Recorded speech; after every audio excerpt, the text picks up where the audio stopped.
Hello friends, welcome back to my channel Stuti art and craft. और बहुत सारा thank you जो आपने मेरी वीडियो पर विज़िट किया।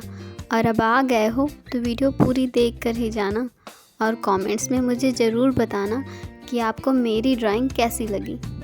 अगर आपको मेरी ड्राइंग थोड़ी भी पसंद आए तो प्लीज़ मेरे वीडियो को लाइक करना।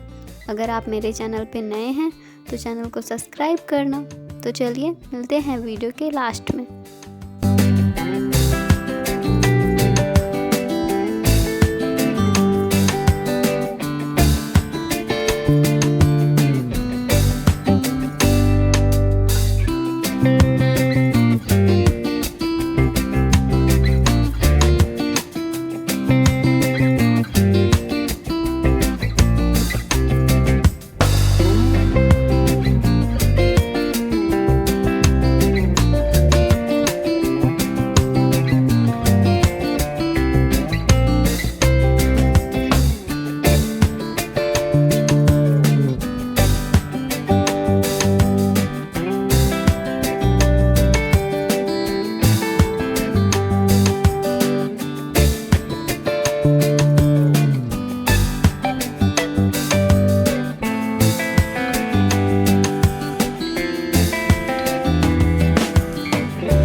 आपको आज की ड्राइंग कैसी लगी? आई होप कि आपको ये ड्राइंग पसंद आई होगी और आप इस वीडियो को लाइक करेंगे।